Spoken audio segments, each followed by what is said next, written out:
Hello and welcome to Engineering Ethics at NJIT.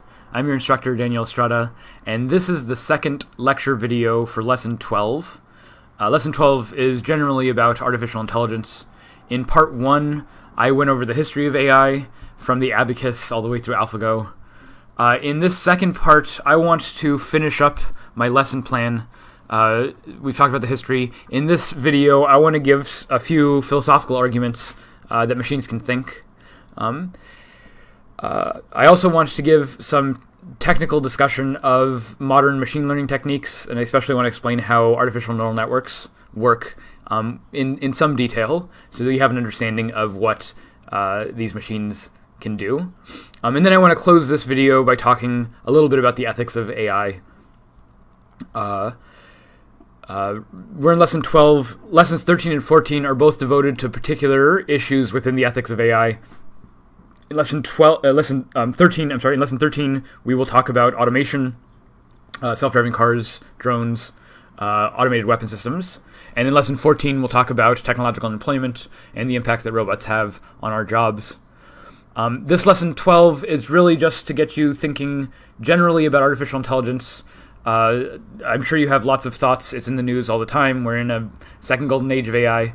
So use this week to work out some of your thoughts on whether machines can think, what the implications of this might be, what challenges for ethics might arise from this. Any thoughts you have on the history of AI or any of the examples that I give in these videos is fair game for discussion this week. Again, this is supposed to be a little bit of a relaxed week. We just finished up our research projects in lessons 10 and 11. So this week, talk about AI, have fun with it. Because I will. So let's go ahead and get into the material here. So again, I'm going to be talking about whether computers can think. If you remember last time, computation gets defined formally by Alan Turing in the 1930s. In particular, Turing defines what he calls a universal computer. And so I want to start... in order to understand what we mean by thinking machines, first we should understand how these computing machines work. So Turing's universal computer ends up being a model for computation, for all kinds of computation. We understand computation and anything that computers can do in terms of what a Turing machine can do. So the Turing machine is a very fundamental theoretical object in computer science. I introduced it a little bit before, but let me go through this one more time. So the Turing machine has three parts. You can see the three parts here on the diagram on the left. The first part is the tape. The tape is structured a little bit like a movie reel, and Turing is writing about this in the 30s. Movies have been around for a few decades by the time he's talking about this. So this is technology that's well understood, that's widely used. And Turing imagines that this tape has cells, and in the cells you can write data. In this case, you can write a 1 or just leave it blank. So the tape has an infinite number of cells. It goes on indefinitely in both directions, in both to the right and to the left. And on each cell, you can write one piece of data, one bit. So the tape is the first bit, the first piece of the Turing machine. The second piece of the Turing machine is the head. And the head is the actual physical component of the machine. The head has motors that allow it to move left and right along the tape. It stops on one of the cells, and it can read what's in the cell. It can write something new to the cell, including writing a 1 there or erasing a 1 that's there. And then it can move left or right along the tape. So the read-write head is the actual physical component of the machine, and it's reading from the tape and then moving along the tape. Reading from, writing to, and moving along the tape. Okay, and then the last part of the Turing machine that really is the control for the system is the program. And the program describes how the read-write head moves along the tape. And the program is defined as a state machine. So you might not be able to see it, might be a little bit small here, but this particular Turing machine has three states: state A, state B, state C. And what these states are, they're abstract states. What it means to be in a state is that they do different things based on what you're reading from the tape. So if you're in state A and the cell that you're on is a 0 or a blank, then do these things. But if you're in state A and the cell you're on is a 1, then do these other things. And then you do different things entirely if you're in state B on those inputs, and you do different things still on if you're in state C on those inputs. So I'm not going to go through exactly how this Turing machine works. You can work through, maybe I'll do one little iteration. So we're here on this cell. Let's say it's blank. So and let's say we're in state A. So state A, when the symbol is blank, the instruction is to write a 1. So we put a 1 there, and then move the tape one step to the right. The tape one step to the right, and then it says your next state is B. So now we're in state B. So now we're in state B, and the head is centered on this cell to the right of where it is. The input there is 1, so when you're in state B and the input is 1, it says write the symbol 1, and there's already a 1 there, so just rewrite 1, then move it one more time, and then stay in state B. So we're still in state B, we're over here. Maybe I'll just do one more. So now we're on this blank cell. We're in state B. The program says when you're in state B and the tape is 0, write a 1, so put a 1 here, move the tape left, and then go to state A. And so it moves back to state A. So this is the Turing machine. This is how the program works. The program just moves the head along the tape in some specified way, according to this state transition table. So that's simple enough. And as I emphasized last time, Turing's point here in describing this machine is that you can actually build a physical device that performs these operations. Okay, so that's interesting enough. What Turing shows first is that you can use this setup in order to do certain kinds of calculations. You can use this sort of binary system with the tape and the read-write head. You can write different kinds of programs that will manipulate the symbols in such a way that calculates different things. So you could have it, maybe add the numbers from 1 to 10, or add the numbers from 1 to 100, or calculate digits of pi, or do any kind of calculation you want. And Turing shows that you can design a program for this Turing machine that will perform any arbitrary computation you want. But the trick and what makes Turing machines so important is that Turing also describes a way of encoding the program itself onto the memory that the Turing machine is reading. And what this means is that you can turn a program into symbols on the tape. And that means you can take a program and use it as input for another program. And so what Turing defines is what he calls a universal Turing machine. The universal Turing machine takes in as input any other Turing machine. And then the universal Turing machine can just run the program of that other Turing machine. So in this way, the universal Turing machine can compute whatever any other Turing machine can compute. So a given Turing machine has some specific program, and it performs some specific computation. The universal Turing machine can compute whatever any other Turing machine can compute. It's this sense in which it's universal. And this is how we define computation in terms of what a universal Turing machine can do.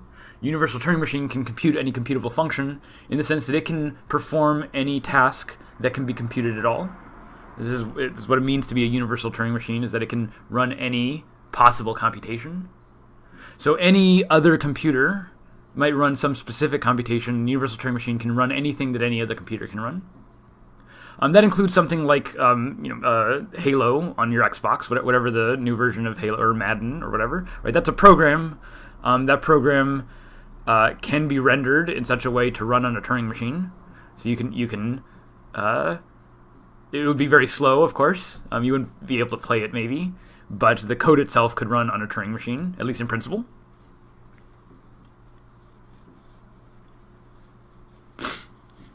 With a definition of universal computation, you have a pretty straightforward argument for the idea that machines can think.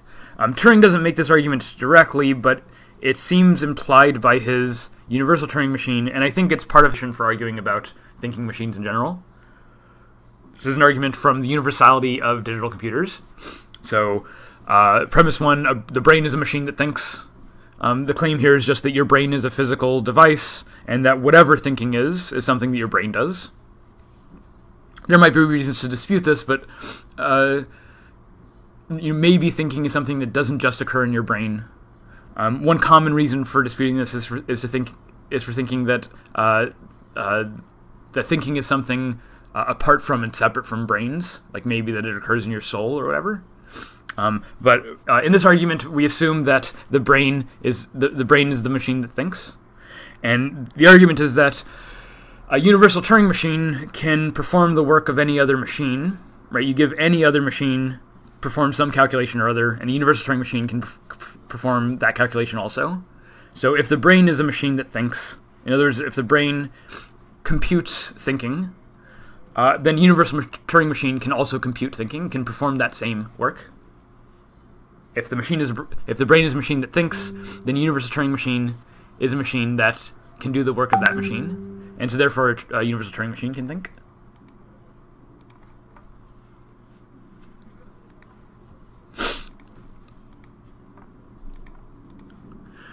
So you might find this argument compelling, maybe not. It really depends on your understanding of the universal Turing machine, which can be a little bit technical and mathematically hairy. But the point here is that to be a computer that thinks, it's not just about being electronic or being digital or being binary code. The Turing machine works in a particular way using just binary code on this tape. But in principle, the Turing machine can do the work of any other computer, no matter what its design or makeup. So as long as the brain is a as long as the brain can be described as a machine in some way, then a universal computer can do the same work of that machine.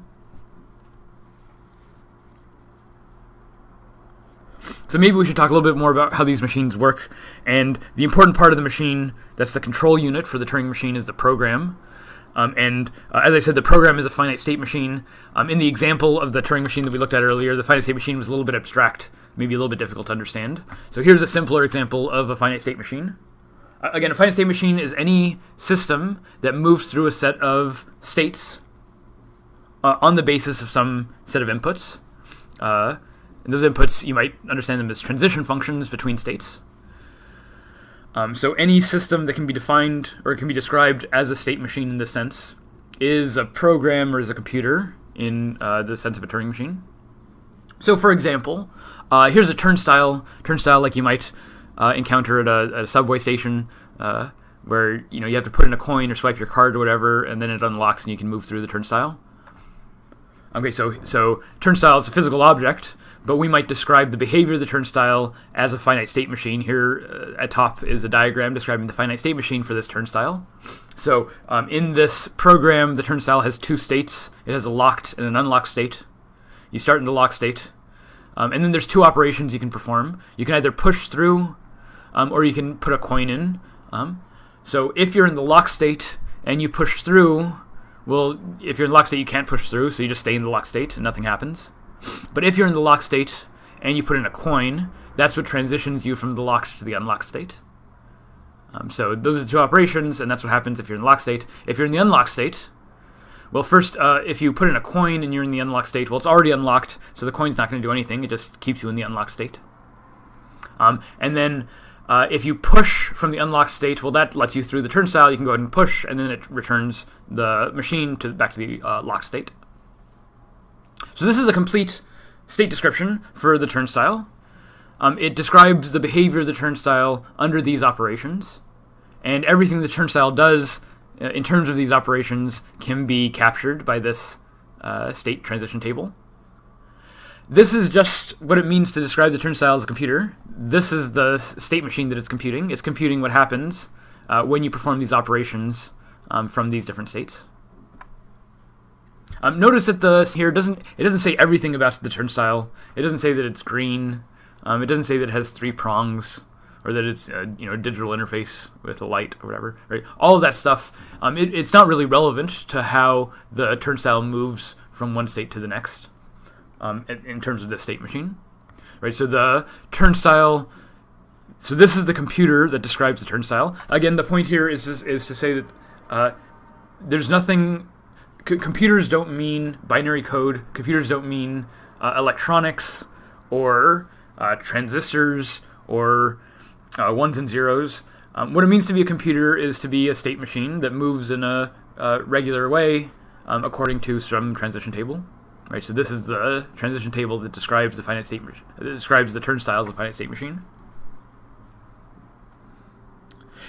Maybe the turnstile is still too abstract. My favorite example of a state machine that is a close analog to how the mind works is a spinning top. So a spinning top is a dynamical system. It has a couple of different states. There's a spinning state, and then there's a stop state where it's not moving at all. And you can get the top into the spinning state by spinning it, right? And different tops require different sort of techniques for spinning it. But the characteristic of a top is that it has a spin state, and in the language of a top, the perfectly spinning state is called the sleep state, when the top is exactly vertical and spinning, so that the top of the top is exactly vertical to the plane that it's spinning on. So when it's spinning perfectly, this is called the sleep state. And it might be difficult, or even depending on the top, it might be even impossible to get it into that sleep state. But some tops might get into that sleep state. Some tops might get into a spin state where it's not a perfectly spin state, but it has some wobble to it, and this wobble is called a precession. And so you might imagine tops as a two-state system. It has a spin state and a stop state, and you can do certain things to the top to move it from the stop state to the spin state. Right? If you spin it, if you flick it in a particular way, the important things that you're changing is the angular momentum, how fast you're spinning it, and also the angle from the vertical, right? So how big this precession radius is. So as long as you know the angle of spin and then how fast it's spinning, that's what matters for getting it into the sleep state. And then this top is it's not going to spin forever. It's not going to be a perpetual motion machine. So eventually that sleep state decays back into the stop state, and eventually the top will roll to a stop. And that decay is also involves changes in the angular momentum, that it slows down, and changes in the radius of the precession, how big the angle is from vertical. I really like this example. So this state machine describes the top as a computer. Different specific tops will require different angular momentum and different angles of spin in order to get into the sleep state or not. For some tops, it might be more difficult than others. But once you describe the parameters for angular momentum and precession radius for a top, then you can describe how it transitions between these states. So this state machine is the program describing the top. I really like this example because a top, it could be just a block of wood. Right? There doesn't have to be any complex internal structure. It certainly doesn't have to be electronic. It doesn't have to have any kind of sophisticated internal mechanics at all. The top can literally just be a carved block of wood. But that block of wood can be described as a computer in the following sense. You give it some states, and you describe the parameters for how it transitions between the states. Once you give that state description of the top, you've described the top as a computer. The state machine is the program determining how the top behaves. And again, the top might just be a block of wood. To say that there's a program doesn't mean that there's something inside the top that makes it behave this way. What it describes is a state machine, or the way that the top moves through state space. And here's the relevant state space that the top is moving through.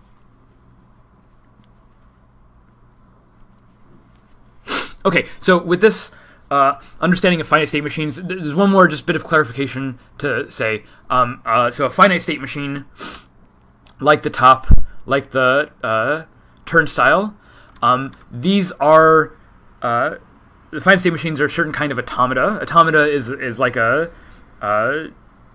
agents that can do certain things. And in computer science, there's an automata hierarchy of different kinds of agents that can do more and more complicated things. The simplest kind of agent is an agent that can just do a combinational logic, that can just, like a logical circuit in an electrical circuit diagram, some logic gates.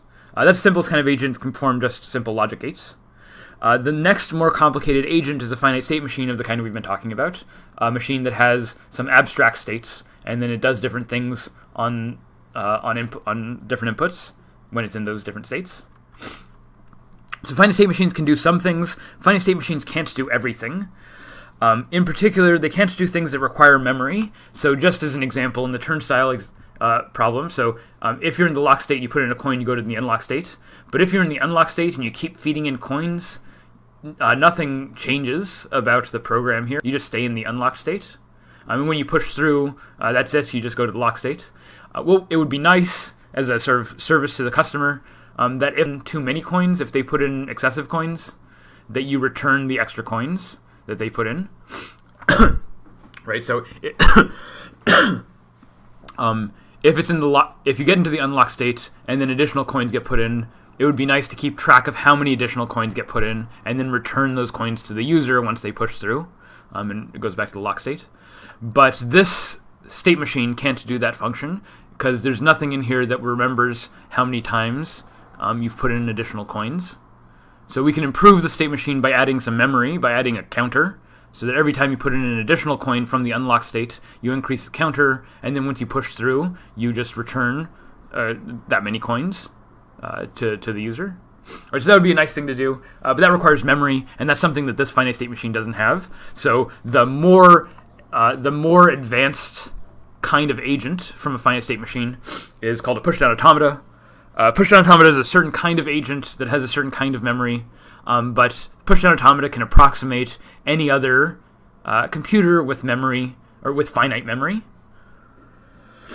So a finite state machine, if you add memory to a finite state machine, you get a pushdown automata.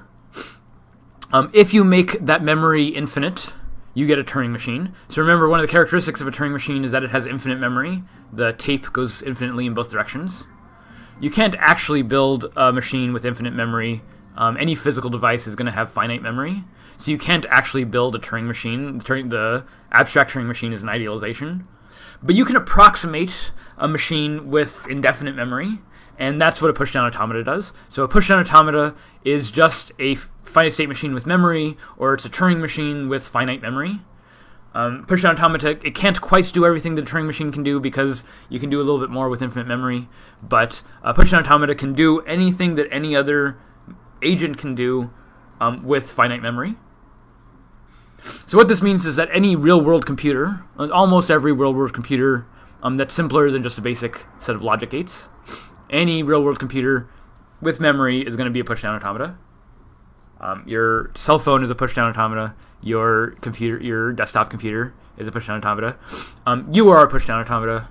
And I want to make an argument now that babies are pushdown automata, or that babies are computers. So this is one of my favorite arguments for thinking machines. This is an argument designed to convince you that you're a computer. And I'm going to try to convince you that you're a computer by first arguing that babies are computers. So by baby, I mean an infant that is less than 5 months old. So infants less than 5 months old aren't really doing a whole lot. You're not talking. You're not crawling. You're not really moving around that much.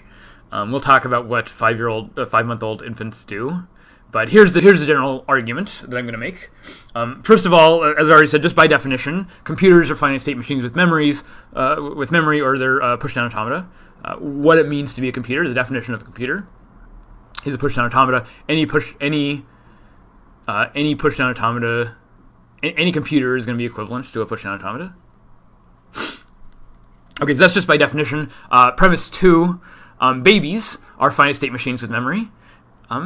So if computers are finite state machines with memory, if computers are pushdown automata, and babies are finite state machines with memory, in other words, babies are pushdown automata, then babies are just our computers. And my argument is that you're a computer, so if babies are computers, nothing happens between when you were a baby and when you're an adult that makes you any less of a computer. It's not like some miracle happens when you become an adult that makes you any less a computer. You're a more complicated computer than a baby, but if babies are computers, then you're also a computer. So the critical step here in this argument is premise 2, the argument that babies are finite state machines with memory. Premise 1 is by definition. Hopefully you accept my definition of what a computer is. But premise 2 is that babies are finite state machines with memory, and this is something I have to argue for. If premise 2 goes through, though, it seems like the conclusion that babies are computers and therefore you're a computer, it seems inevitable. So let me defend premise 2 by arguing that babies are finite state machines with memory. So again, like I said, babies here are 5-month-old or younger infants. And 5-month-old or younger infants really aren't doing that much. We can maybe list all the things that such an infant can do. Here I have some examples. Infants, babies can cry, they can eat, they can sleep, they can poop, vomit, they can smile, laugh, blink. I'm starting to run out of things that little babies can do. Maybe they can grasp with their hands. Maybe they can kick with their legs. We can name a few more states than the ones I have listed here, but these are the baby states. These are the states of babies. Babies have a pretty limited number of things they can do, a limited number of states that they're in, the crying state, the eating state, and so on. And more importantly than just that these are the states, that there's transitions between these states. So, if I have a baby that's in the crying state, and I want to put it in the sleeping state, well, how do I do that? Well, it's crying now, so the first thing I have to do is feed it, maybe, and then after it eats, then it's going to have to get burped and vomit a little bit, and then once it vomits, then it'll go to sleep. Right, so if I'm in the crying state, in order to get to sleeping state, I have to go through this procedure. And there's a thing that you do to go from crying to eating. This transition maybe involves putting the baby in a high chair and then doing the little spoon airplane into its mouth so that it eats. Right, maybe that's what's involved in this transition to make it move from the crying to the eating state. And then once you're doing these little spoon airplanes, then it's eating. And then after a while, it gets full, and then it goes back into the vomiting state. And maybe there's something you have to do here also, like pick it up and pat it on the back or whatever. And then from the vomiting state, it goes into the sleeping state. Maybe there's other things you do there, and so on. Right. So this is the state machine for the baby, and here are the transitions for the baby.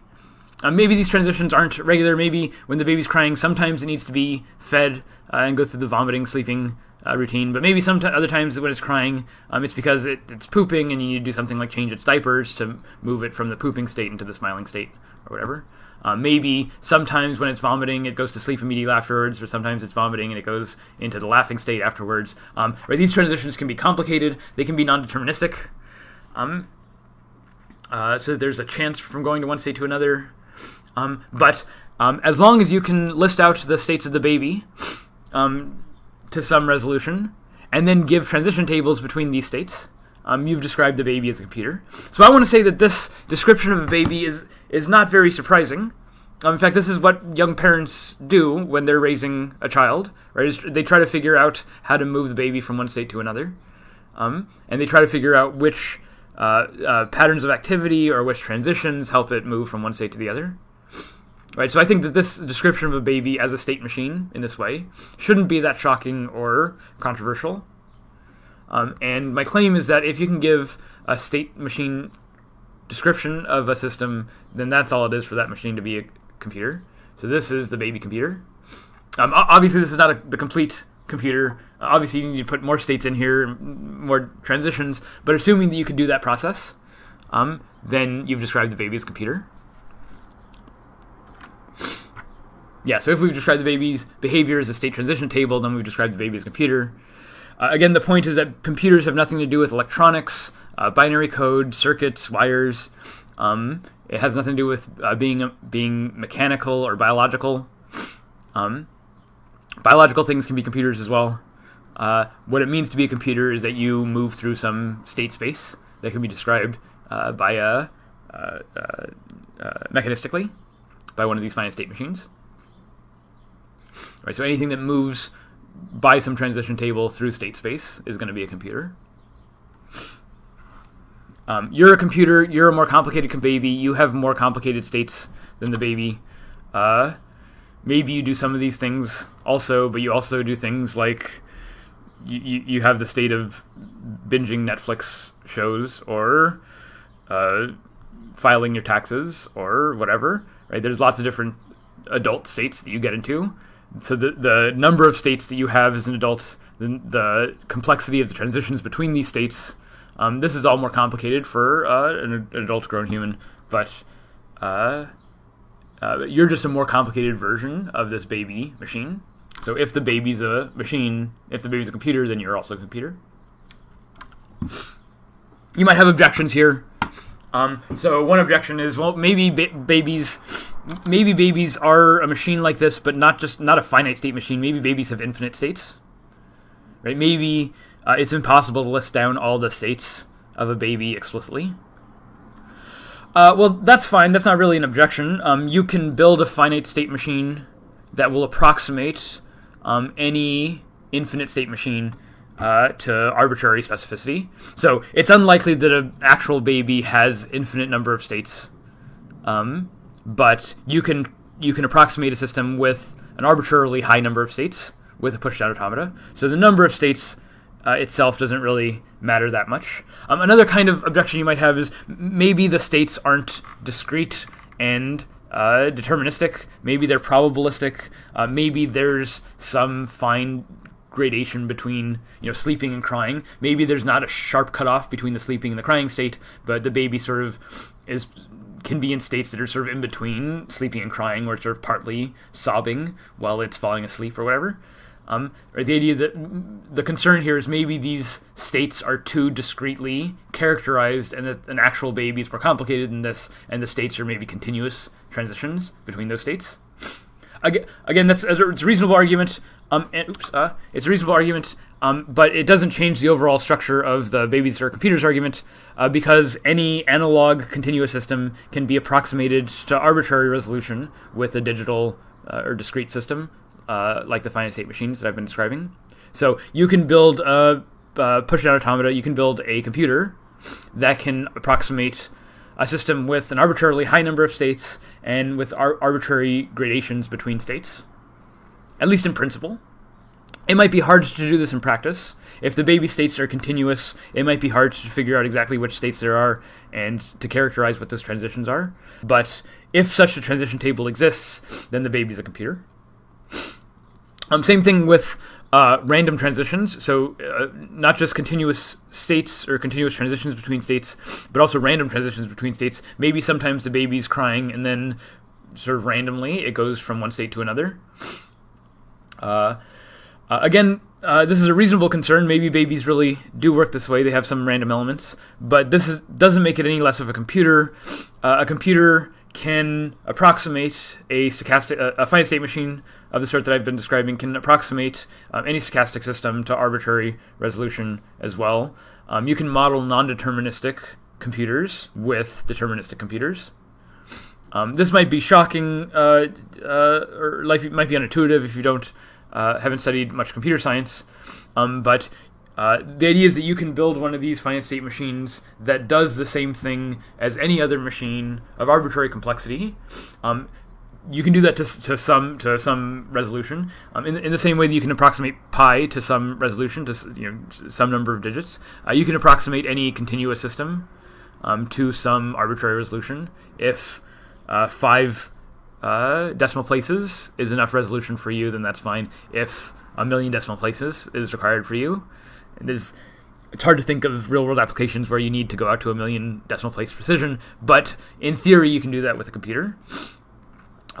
So all of these arguments, well, they raise reasonable objections. They don't raise objections that babies are not computers. Basically what it means for a baby to not be a computer is that you can't describe a state transition machine that will effectively describe what the baby does. And this seems implausible. It's a kind of miracles point, that somehow babies are able to do things miraculously that can't be described by any mechanical system. And this seems implausible. If you can give an explanation of what the baby does in terms of state transitions, then you can describe the baby as a computer. And again, if babies are computers, you're a computer. You are a complicated push-down automata. You have a set of states. You have very complicated transitions between these states. And what you're doing as a thinking system is transitioning between these states. Maybe in a complicated way, you're definitely more complicated than a top, but basically that's what's going on. Let me go back to the top. So the top has the perfect spin state, it has a stop state, and it has sort of continuous gradations between those. Notice that this program, it's not really in the top, or the sleep state isn't really in the top. You can't, if you break open the top, you're just going to see a block of wood inside. There's nothing inside the top that makes it sleep or that makes it stop. It's really what the top is doing, these different parameters, these different properties at the top, that it's spinning with a certain momentum, that it's at a certain angle from the vertical. Right? It's these properties they're properties of the top, but they're not properties inside the top. They're properties of the top as a system. And those properties of the top of the system can get it into certain states. Again, those states aren't inside the top either. Those states are features, they're sort of emergent features of what the top is doing. Maybe what's going on inside the top is the specific speed and angle that it's at. But the state isn't in the top, it's something the top does. Similarly, thinking is something that you do. You might think of thinking as a way of sort of spinning up your brain into this high-level state, and your brain can sort of stay in that state for long periods of time. Maybe you go unconscious when you go to sleep, and then you come back to consciousness, and that's the sort of transition, that's one transition between these states. And there's certain things you can do to induce consciousness or unconsciousness. Your brain has a bunch of other high-level states as well, and you move through those states of sadness and states of anticipation or whatever, and you move through these states in various ways for various reasons. There's a transition table.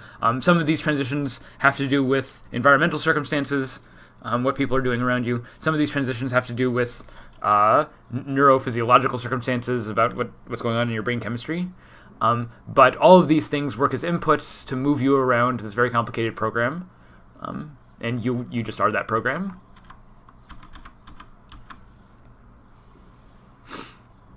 So I take this argument as convincing that you're a computer. I think it follows pretty directly from the mathematical results of Turing in the 1930s, that computation of a universal Turing machine. If computers can be universal machines, then any other machine can be described in terms of computers. So computers are the fundamental agents in the world.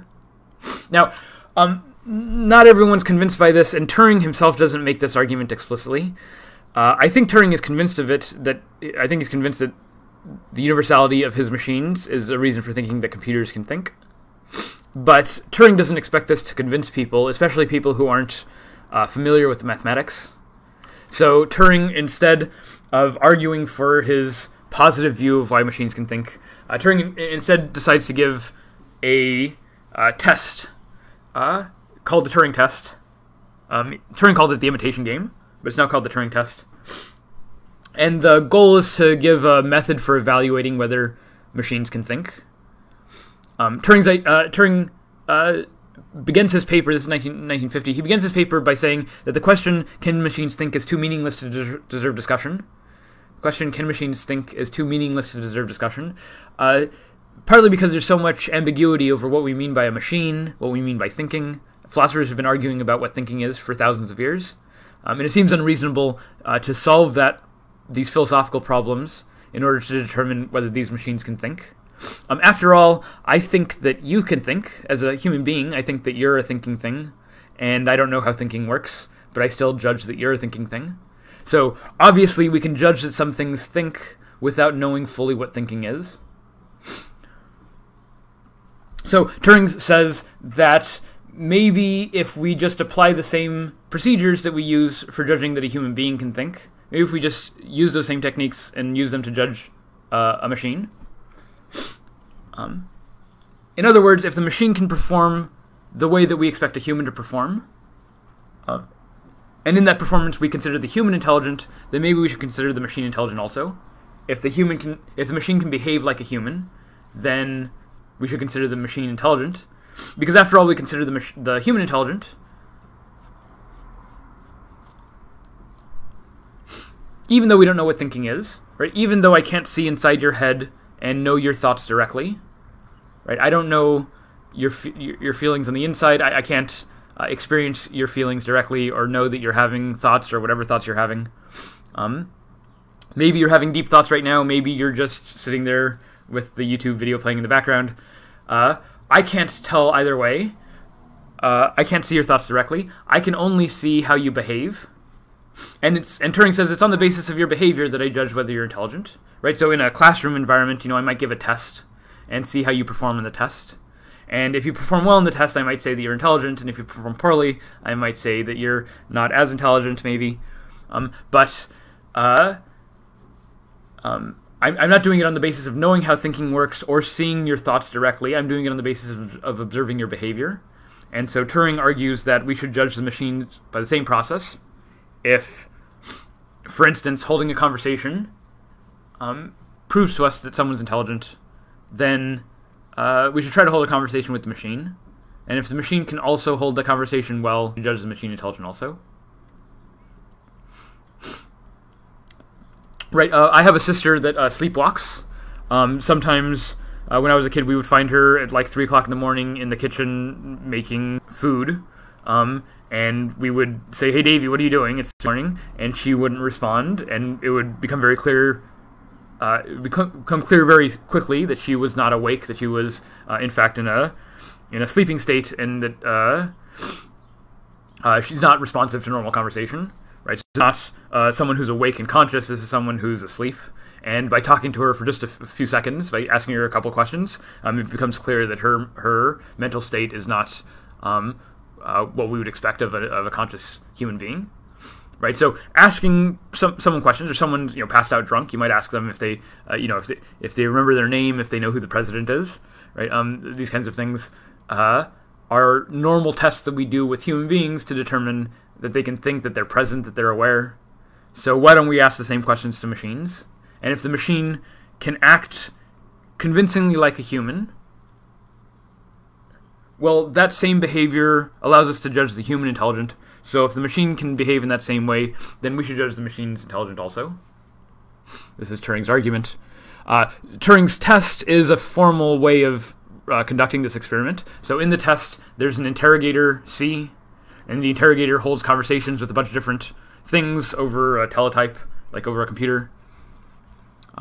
And the interrogator doesn't know if they're talking to a computer or a human. And the interrogator is supposed to ask questions for a few minutes, and then make a judgment. Am I talking to a human or am I talking to a computer? And Turing's test is if the computer can successfully convince the judge that it's human, then it passes the test. Turing didn't just suggest a test, he also made a prediction in his 1950s paper. He predicts that by the year 2000, he says in 50 years, so he publishes his paper in 1950, so in the year 2000, Turing argues that a computer will be able to convince a judge about 30% of the time, or rather that the judge will not be able to make the correct identification about 70% of the time. So in other words, that the machine is only passing about 30% of the tests. 70% the machine is being correctly identified, but 30% of the time the machine is being mistaken for a person. So Turing predicts that by the year 2000, computers will fool about 30% of the judges after 5 minutes of questioning. This is a very low bar to meet. Turing does not think that computers will have been super intelligent by the year 2000. Turing thinks that, for the most part, we'll still be able to distinguish between computers and machines, but maybe some of them will fool us some of the time.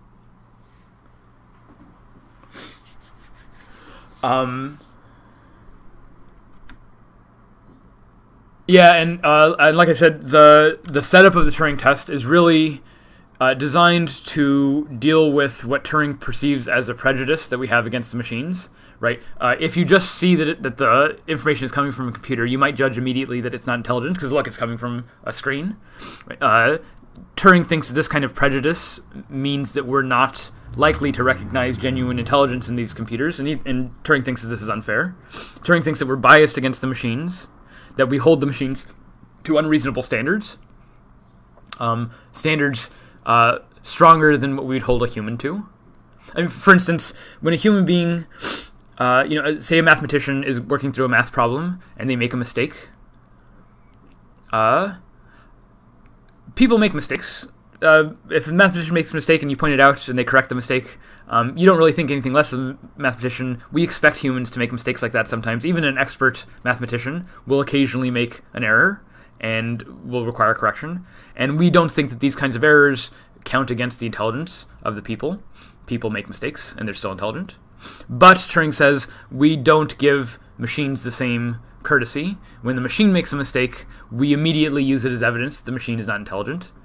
Right? From the Watson videos last week, when Watson makes a mistake in Jeopardy, everyone says, look, Watson's making a mistake, it doesn't know what it's talking about.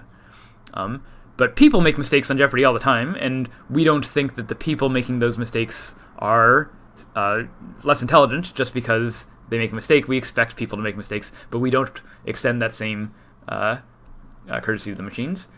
Turing thinks this is unfair. Turing thinks that it's a double standard, and that in order to combat this double standard, you need something like the Turing test, where you're not looking at the machine directly, where you're just having these random conversations, and you're deciding just from the conversation itself, is the thing intelligent? Turing's hope is that this removes any prejudice or bias that we have against the machines, so we can evaluate the intelligence of the machine directly. Right? Look at what it's saying. Is it saying something intelligent?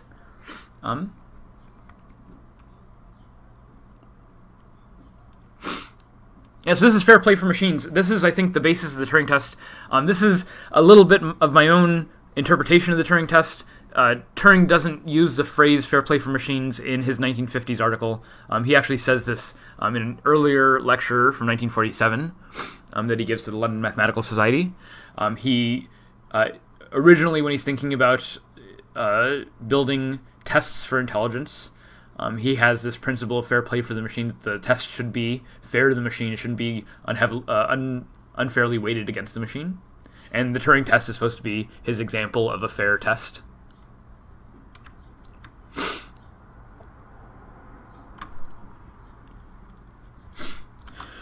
So there's lots of reasons to be skeptical of Turing's test. Let me look. So I have arguments in favor of Turing's test. So reasons why you might support Turing's test or think that this is a good test for intelligence. The biggest reason for Turing is that it's something you can actually conduct in the lab. You can actually run the experiment of having the computer talk to a person and see if they get correctly identified.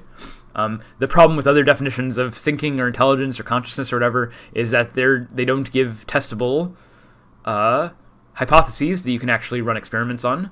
So Turing's biggest goal for suggesting the Turing test is to have something you can test in a lab. And the other big argument is this fair play argument, that these are the same standards that we use for judging intelligence in humans, even though we don't know how thinking works or how intelligence works. So we should judge the machines by the same standard. There are some reasons for resisting this conclusion just on Turing's own proposal. So one thing you might think is that maybe conversational language use isn't sufficient for evaluating intelligence. Maybe I require more from people than just... I can have a small conversation with a parrot. The parrot can just repeat a few words, and maybe if the conversation is short enough, I get fooled and think that the parrot is a human being. But the problem is just that I didn't talk to it for long enough, and also that just talking to it isn't enough to determine its intelligence. Turing uses conversation because he wants to get rid of biases that humans have against the machines, and there's some things that machines can't do that really shouldn't matter to our evaluation of its intelligence. My desktop computer can't jump rope. I can't give it a rope to skip, and then it runs a double Dutch routine. My computer's not going to run a double Dutch routine. Maybe I can do that. My computer's not going to do that, but that shouldn't count against its intelligence, right? There's lots of people who can't run a double Dutch routine, and that doesn't really matter. Maybe there's some intelligence in being able to do it, but not being able to do it shouldn't count against your intelligence, right? So not everything that the humans can do, maybe the machine can do. So Turing's test focuses on just conversational language use. But you might think that language use isn't enough, that you need something more robust. And so different thinkers have proposed variations of the Turing test that account for more and more kinds of behavior. The limit of this is what's called the total Turing test, where the machine not just speaks like a human, but also looks and acts and behaves entirely like a human. Maybe the version of the total Turing test is such that you can even cut open the robot, and inside it's made of blood and organs and so on. So you can't tell the difference from the machine and a normal human, no matter how closely you look. If the machine passes indistinguishably for a human, no matter how closely you look, no matter what tests you run, blood tests or anything like that, then maybe that is sufficient for intelligence. But how close to total Turing test do you need to be in order to guarantee intelligence? Right? These are sort of questions from people in support of the Turing test. But also, I've spent a lot of time talking about the Turing test because I really like this argument of fair play for machines, and the fair play for machines argument will come back up in our discussion of ethics at the end of the lesson.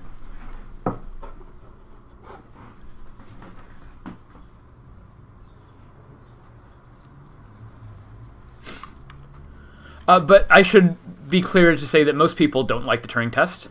Most people think that the Turing test is not sufficient for what it claims to prove. That you can't determine whether something is thinking by just looking at its behavior. So a lot of people reject the Turing test. And I want to talk about two very famous objections to the Turing test. The first one you might know about. It's in movies. It was in the Deus Ex, the Ex Machina movie from a few years ago. If anyone knows any philosophical argument, it's very likely the case that it's Searle's Chinese room argument. Searle makes this argument in the 80s, which again, remember is during this AI winter period where not much progress is being made in AI, and so a lot of these objections sort of pile up in this period. But Searle's Chinese room argument works as follows. So Searle says, I understand English fluently. I'm a fluent English speaker. I understand French and German slightly less, but Searle says I don't understand Chinese at all. I've never spoken Chinese. I've never studied Chinese. To me, Searle says all of these Chinese symbols are meaningless squiggles and squaggles, which he cannot interpret in any way. He doesn't know what they mean. He doesn't know what they signify. He doesn't know how to respond to them. They're completely meaningless shapes. But Searle says, even though I don't understand Chinese, imagine that you put me in this room, and the room is completely sealed from the outside, but it allows inputs of Chinese characters, and your job in the room is to put some Chinese characters on the output. At no point during this process do you ever translate these characters into English, right? So there's no translation of these characters whatsoever. But what you do instead is a sort of symbol matching game. So you have this rule book in the room, and the rule book, it's written in English, the rules are in English. The rules look like this diagram on the right. And what the rules say is that if you get certain symbols on the input, then produce certain symbols on the output. So if the input looks like these shapes, then on the output put these shapes. So the rule book here is filled with rules like this. These if-then instructions.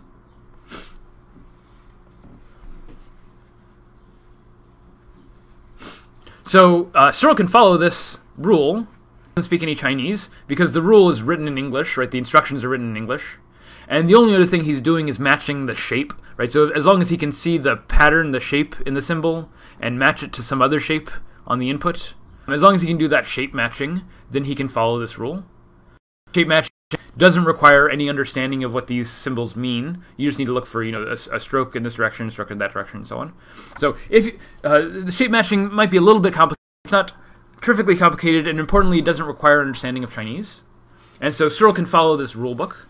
And then Searle says, and if this rule book is good enough, and if he gets to use it good enough, then it might end up seeming like to anyone outside of this room that whatever's inside of the room understands Chinese.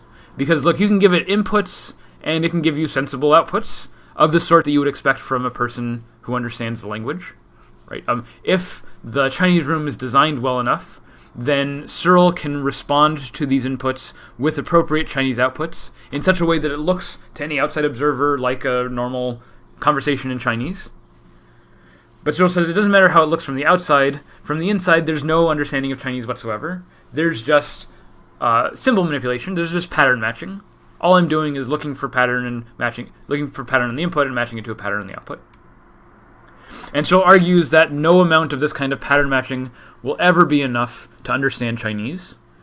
It doesn't matter how good I get at using the rulebook, I'll never come to understand what any of these symbols mean. So even though from the outside it looks like the Chinese room understands Chinese, from the inside there's no understanding of Chinese whatsoever. Searle says what you're doing in the Chinese room is syntactical manipulation or symbol manipulation, syntax.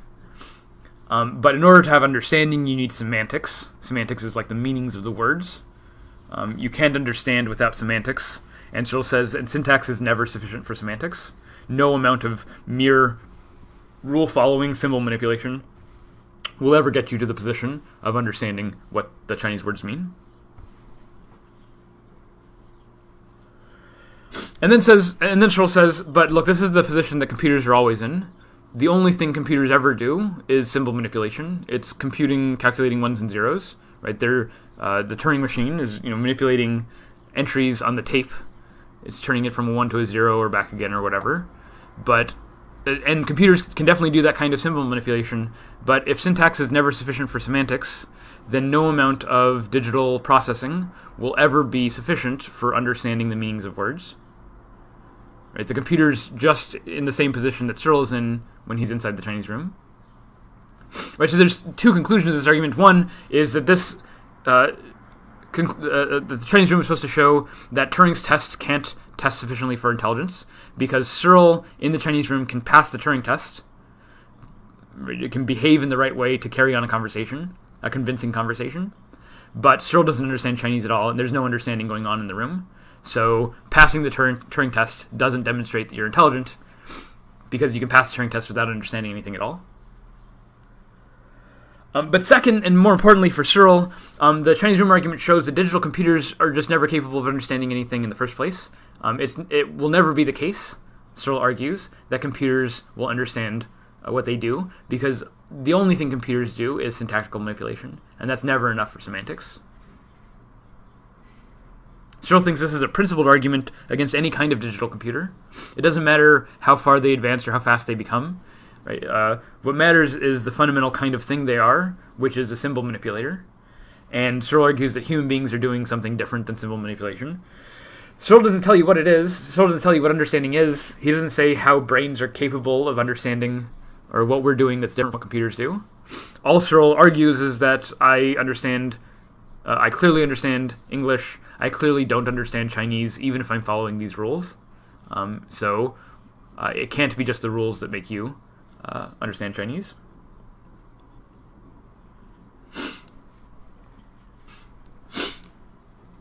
All right, people find Searle's argument very convincing.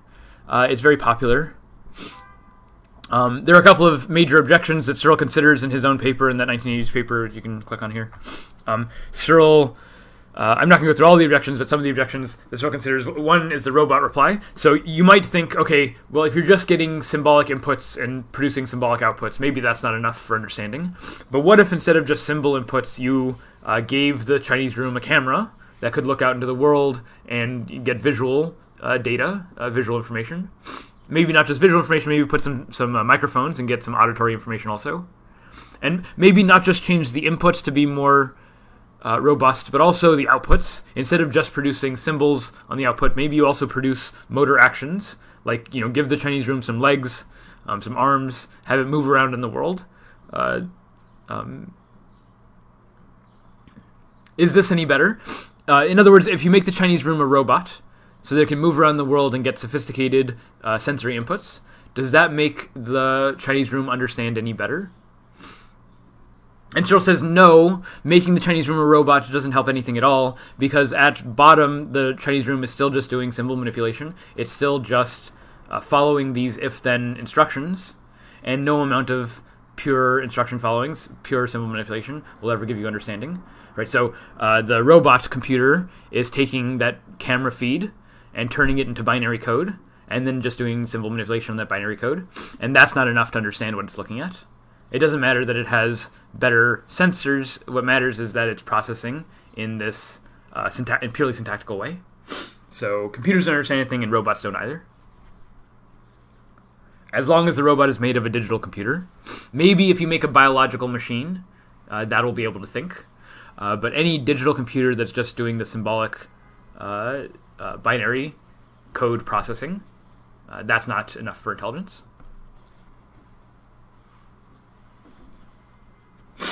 So another big objection that Searle considers in his paper is the systems reply. So the robot reply is sort of developing the external capacities of the machine. The system reply is reflecting on the internal capacities of the machine. What does the machine already have? And the system reply starts out by saying, look, Searle, maybe you don't understand Chinese, but you're not the only thing that's going on in the room. The really important thing that's happening in the room is the rule book, and it's the rule book that encodes all the understanding of Chinese, right? So there is understanding of Chinese in the Chinese room. It's just not in the person, it's in the book, right? If, you wouldn't be able to answer questions as convincingly if that rule book weren't tuned in a very precise way. So yes, the Chinese room does understand, but it's the Chinese room as an entire system. Searle is just the processor of that system, but it's not just the processing that matters, it's also the information contained in that rule book, what those rules say, how those rules connect inputs to outputs.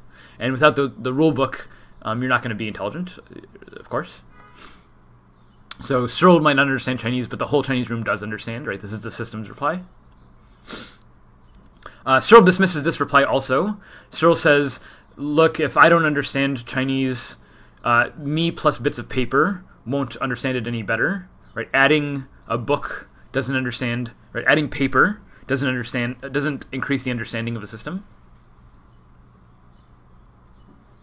So Searle finds this argument unconvincing, but he gives a certain kind of reply. He says, if you think the rule book is the issue, then what happens? Just imagine that you memorize the rule book. Obviously, a rule book that completely translates all of Chinese would be very, very large and difficult to memorize. But this is a philosophy thought experiment, so let's pretend. Let's pretend that you could memorize the entire rule ledger. In other words, so you can internalize the Chinese room. Imagine that Searle encodes that entire rule book in his memory, and so then he can walk around in the world, and when he sees a symbol in the world, he can refer to his memory and look up the rule in his memory, produce the appropriate Chinese response on the output. And he can do this without any framework of a room at all. So Searle says, even in this case, me walking around translating Chinese directly without the assistance of any other tool, Searle says, even in this case, I don't understand Chinese. There's no understanding of Chinese, even when everything's internalized. And what that means is that it's not the system that understands. Even when that system is just one person, there's still no understanding. This response from Searle is very difficult, because what it means is that you can interact with someone who is speaking fluent Chinese with you, and there can still be an open question over whether they understand what you're saying. I mean, you can ask them lots of detailed probing questions about how well they comprehend what you're saying, and no matter how convincing their responses, there's still for Searle an open question over whether they're genuinely thinking, because it might be that all this behavior is really the result of syntactical processing at a lower level, and I'm just not aware of it. So part of what that means for Searle is that I can't even be sure that you're genuinely intelligent, because I don't know for sure what physical process. I assume that you're a biological human being, but maybe you're just a computer, and I can't tell the difference from just looking at your behavior, no matter how convincing your behavior is. This is a problem known as the problem of other minds. How do I ever know if something else is thinking? And Searle says that machines can't have other minds, but in doing so, Searle opens up the problem that I might never know if anything has another mind. And this is a challenge. I don't like Searle's responses very much, but it's very popular, so I feel compelled to discuss it in this context.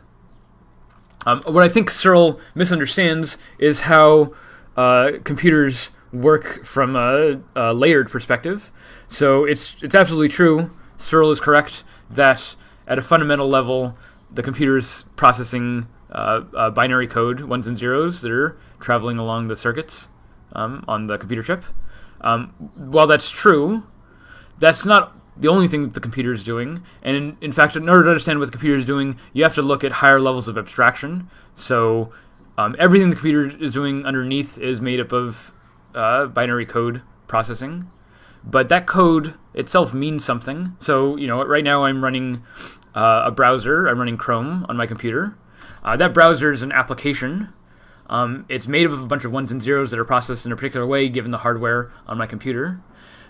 So in computer science, there's a way of talking about this kind of levels of abstraction. It's called the OSI model. The OSI model is used for telecommunications, for understanding how data is moving over a telecommunications network.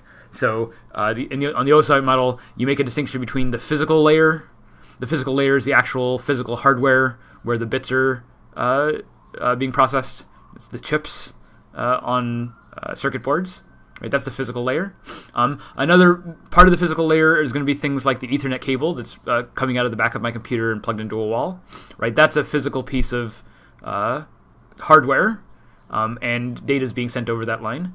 But what data? Well, at a higher level of analysis, that data has of different characteristics. At the very highest level, doing is I'm running an instance of Chrome on my computer, right? And that's an application. That application is interpreted by lower level processes like my OS, right? My OS has to understand how to manage the program of the browser alongside all the other issues that it has to manage in managing space and memory and the time, processing time for each thing and so on, right? That's something that's handled by my operating system at a lower level than my browser, but at a higher level than the physical, right? That's done in software. And so it's not just a physical device. And there's all sorts of intermediate layers. When I'm sending information, if I'm talking on my cell phone to my mom in California. So there's the physical phone, and then it's sent as electromagnetic waves to the router or to the cell tower nearby. And then that is sent maybe by underground cables or maybe by a satellite link, right? And sort of tracing the path of that data from one physical device to another physical device. One of the interesting things about the internet is that the underlying physical network and the application layers that sit on top of it can vary independently. Right, so we don't need to do massive hardware upgrades in order to introduce a new app on our phones. Right, those application layers can run, in some sense, on arbitrary underlying physical hardware. Right, it doesn't matter what particular chips or what particular hard drive type I'm using. That application can run on all of these underlying physical layers.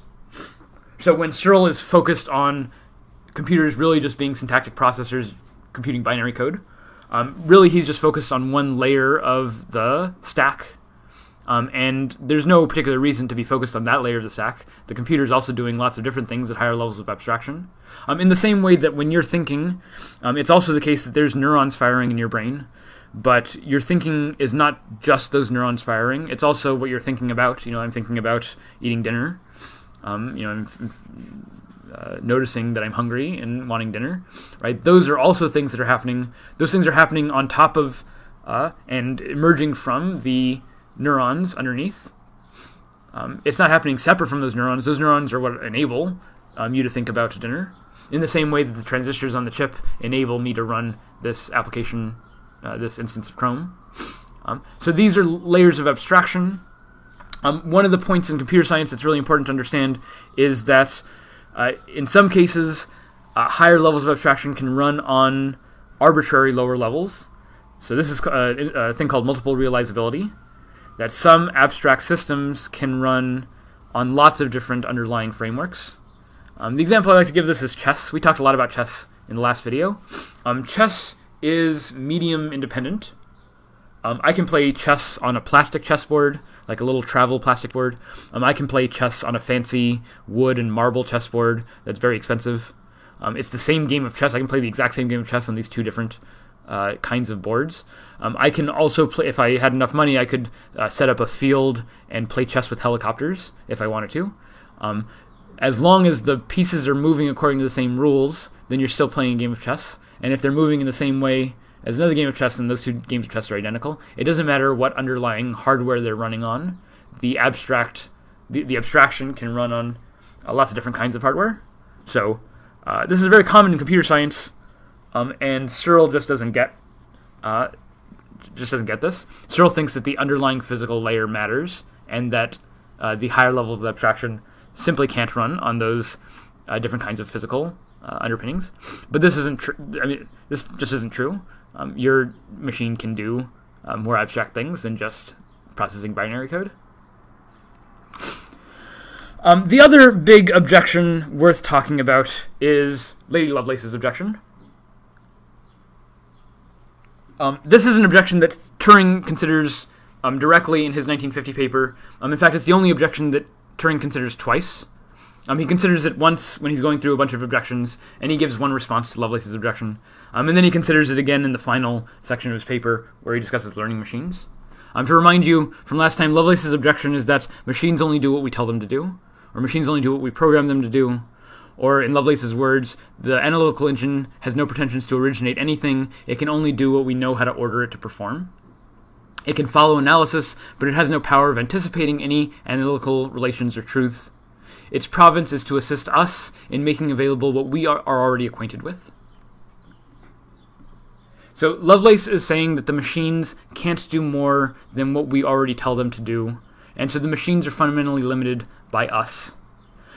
This is a different kind of argument from Searle's argument. Searle is saying that there's some particular thing that machines can't do. Machines can't understand, that no amount of binary code processing will give you understanding.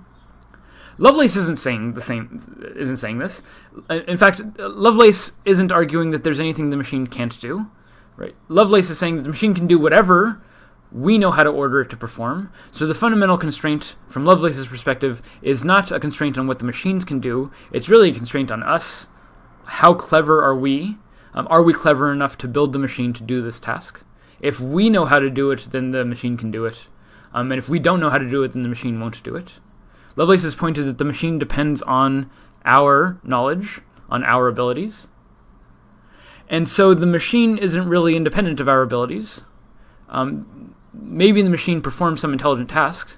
And Lovelace, again, thinks that there's no particular task that machines can ever do. If you want to build a machine that understands, go ahead and build a machine that understands. What Lovelace is saying is that when the machine understands, it's not really the machine doing the understanding. It's really us who get credit for what the machine does. It's really us who are clever enough to make that machine. Right? It's really our intelligence on display. And the machine doesn't get credit for anything that it does, because it only does what we told it to do. So Lovelace's objection is not an objection to artificial intelligence per se. It's not an objection that there's certain intelligent activities that machines can't do. Lovelace's objection is an objection to artificial autonomy. Lovelace's objection is that machines don't act independently from us, and maybe even stronger, that machines can't do anything more than what we can do. Lovelace's objection implies that machines can't be more intelligent than human beings, because how can we tell the machine to do something more intelligent than what we know how to do? So you might think, from Lovelace's perspective, that machines are bound to only human intelligence. That it would be impossible to make a machine more intelligent than a computer, than a human, because how would the human know how to make that machine? The machine can only be as intelligent as a human.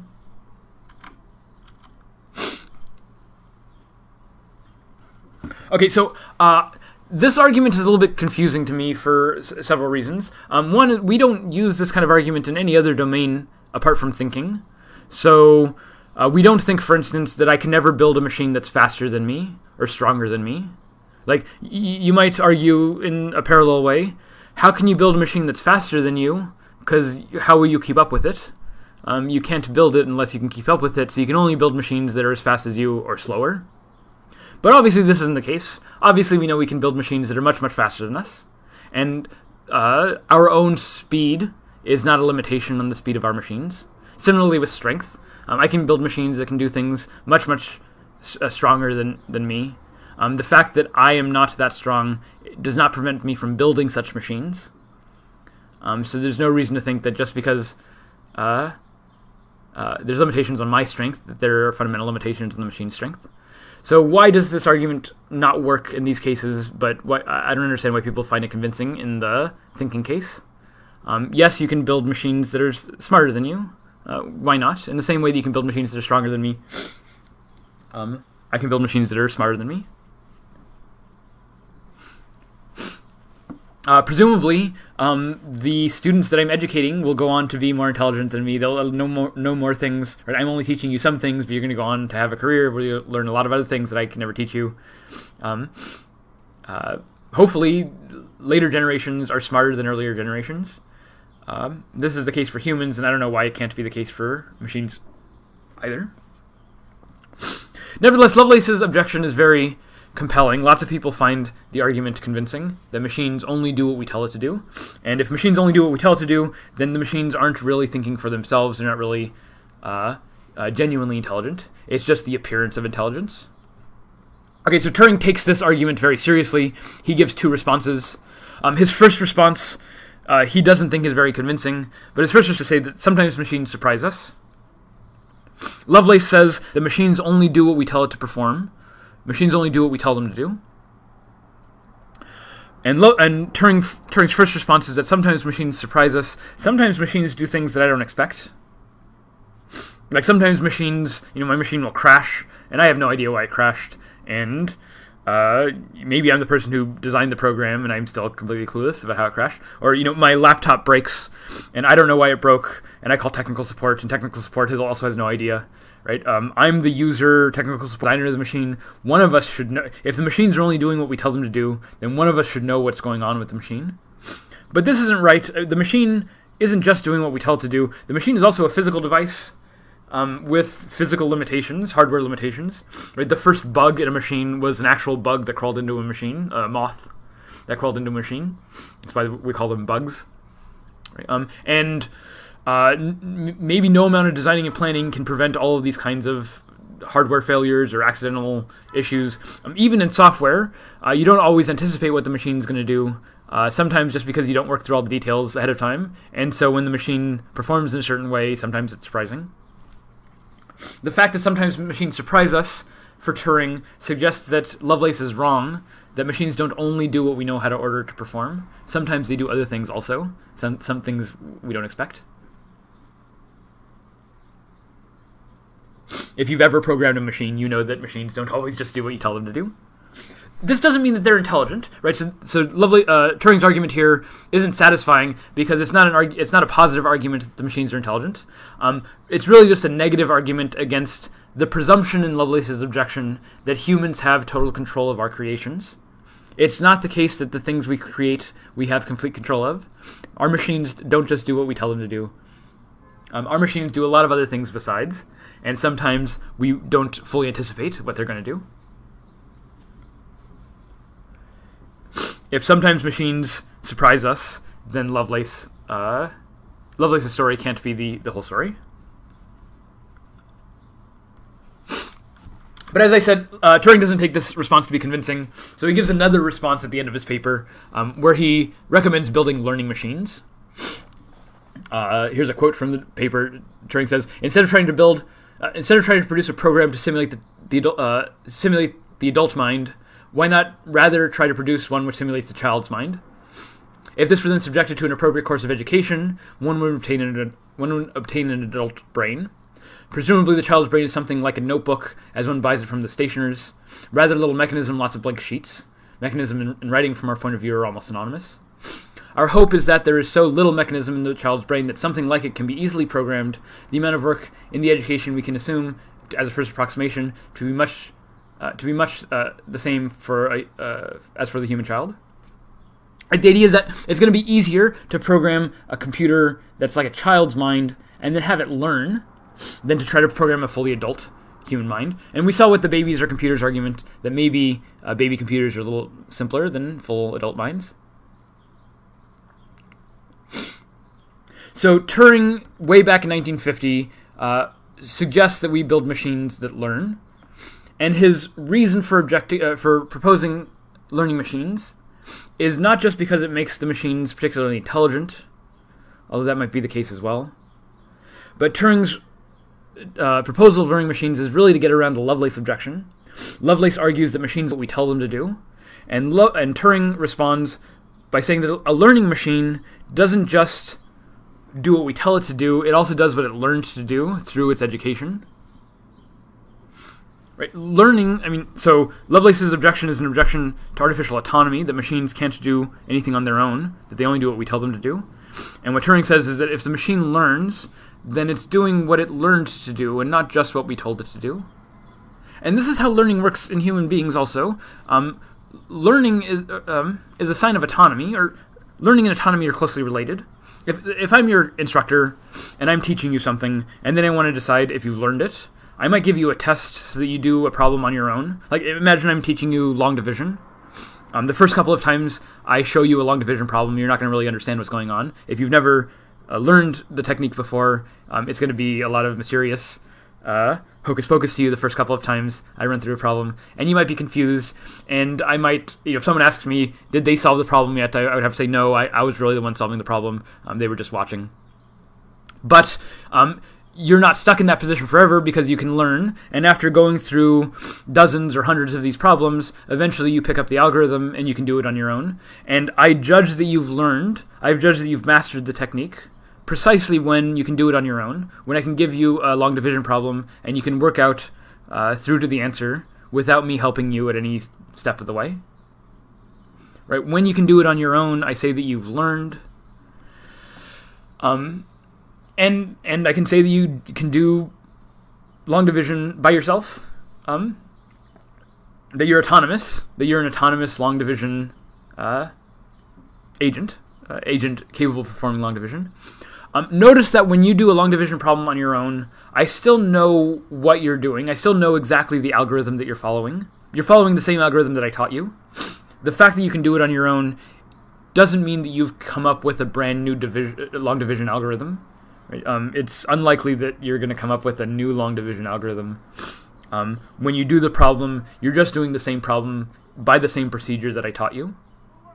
Nevertheless, when you can do it on your own, I judge that you've learned, and I consider you autonomous, even if you're doing exactly the steps that I taught you, even if I can anticipate at every point what you're going to do next. So, when a machine can learn, when a machine can do something on its own as a result of its learning, then we should consider the machine autonomous, and we get around Lovelace's objection. And this is this has been the strategy for developing intelligent machines, especially in this recent second golden age of AI. During the AI winter, when AI was sort of a laughingstock, people stopped saying that they worked on artificial intelligence, and they started saying they worked on machine learning. Partly here inspired by Turing, and partly to distance themselves from the stigma around AI. And the thing about learning machines is that they're designed to get around all of the old objections to artificial intelligence, all the ones that Turing considers, including things like Searle and Lovelace. Searle and Lovelace are both arguing against a traditional conception of artificial intelligence, sometimes called GoFi, or good old-fashioned AI. Good old-fashioned AI is AI that was built characteristic of the first golden age of AI. GoFi, good old-fashioned AI, is characterized by explicit instructions, like those if-then instructions in the Chinese room, explicit stepwise instructions where you have to execute all of the instructions in order to perform some task. Right? GoFi requires that all these instructions are given in advance, are coded by hand by human experts. And all of the early successes in AI from the first golden age, almost all of them, were examples of GoFi systems. Eliza, Shirtaloo, all of the early AI successes use this kind of explicit top-down instruction that had to be coded by hand from humans. And lots of people, Dreyfus, Searle to some extent, recognized that GoFi had severe limitations, especially for very complicated processes. It might be very difficult to know exactly what instructions to program by hand ahead of time, right? So anything very difficult anything very complicated was very difficult to program using GoFi techniques. The big successes were sort of labors of love that were very elaborately coded by hand, and that kind of technique just doesn't extend very well. You have to do a new sort of system, a new sort of model for every new problem, and that's cumbersome, it's tedious, it's not very efficient, and it's definitely not the way that actual brains learn. So lots of people had these criticisms of GoFi. Searle's objection that machines are only executing these symbolic instructions. Lovelace's objection that machines only do what we tell them to do. These are objections against GoFi. In the 90s, in the late 80s and early 90s, when some of the new advances in artificial intelligence started coming out, there were a group of philosophers and computer scientists, cognitive scientists, who started advocating under a banner of NFI. So NFI is supposed to be the alternative to GoFi. NFI is newfangled AI as opposed to good old-fashioned AI.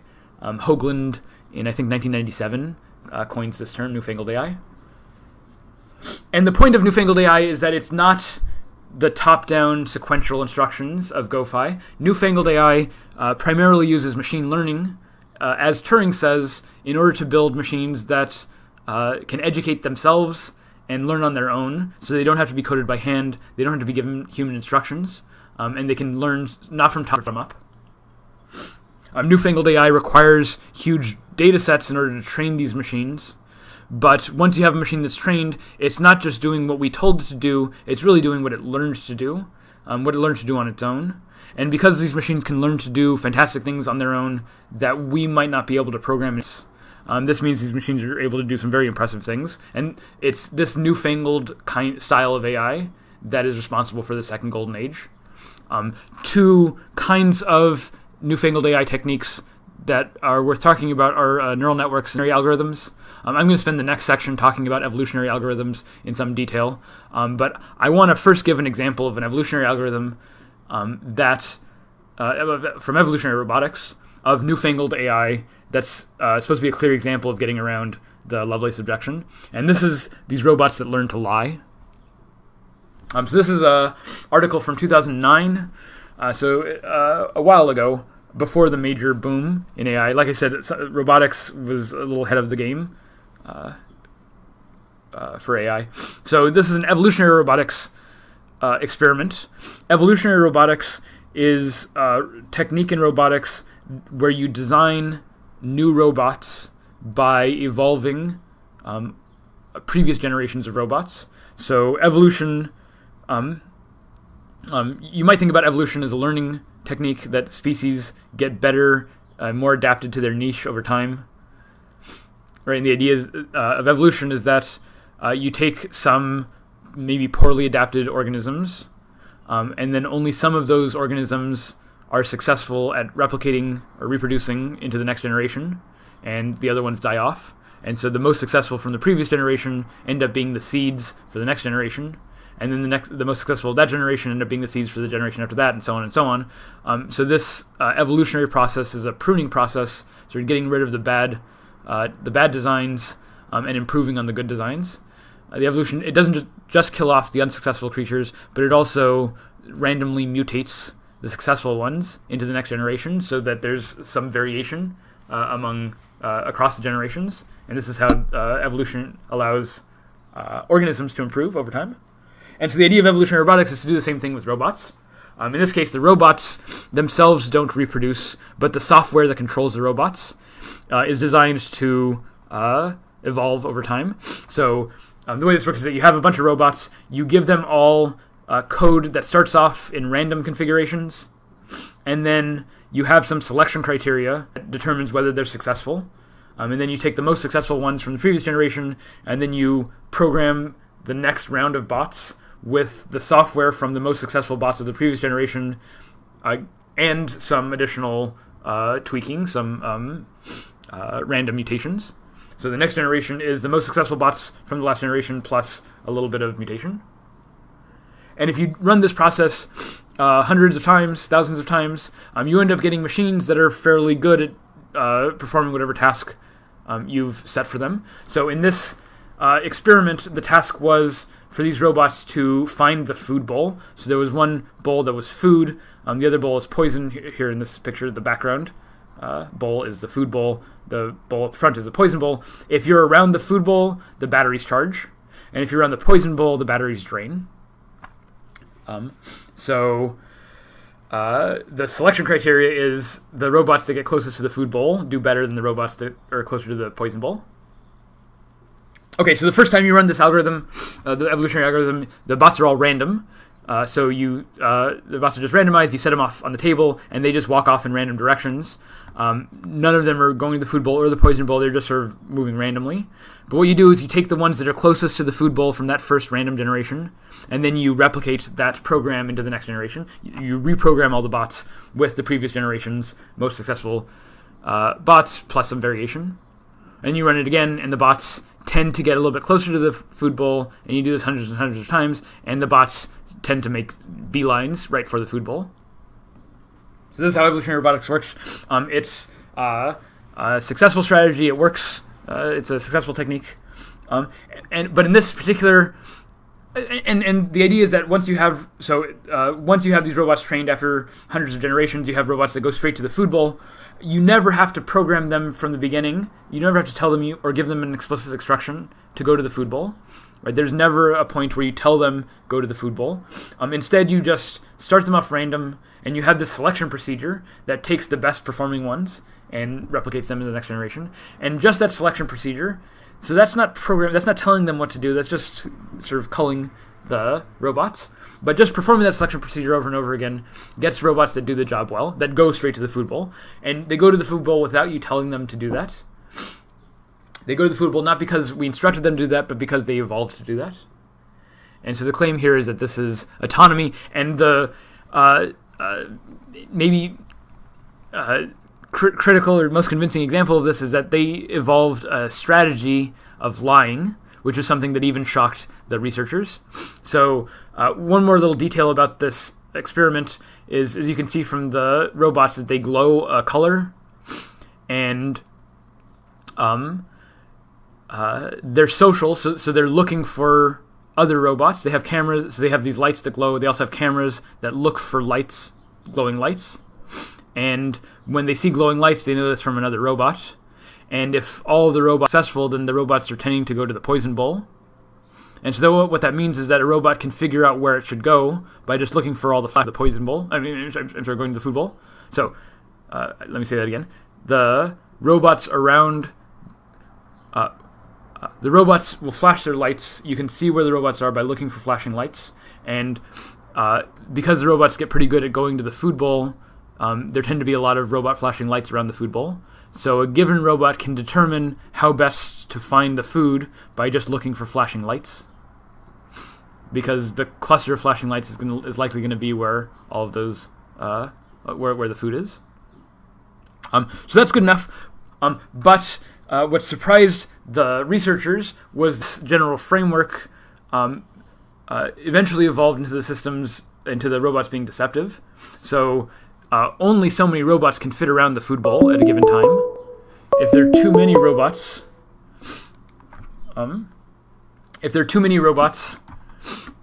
around the food bowl, then there's not enough room for a new robot to get in there and charge its batteries. So it matters that you're not just getting to the food bowl, but that you're getting to the food bowl first before the other robots. And what that means is that there's an incentive. Sorry about that. Let me...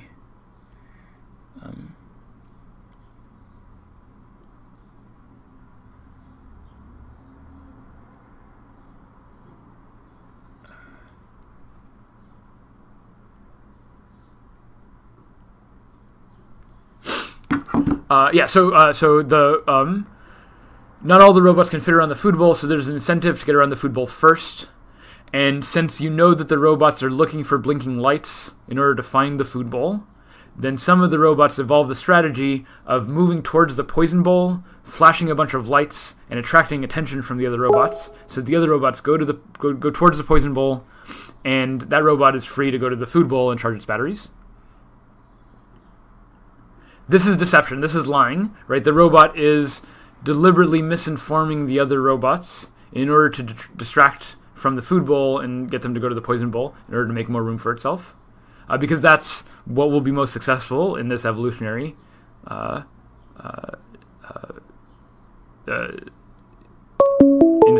strategy.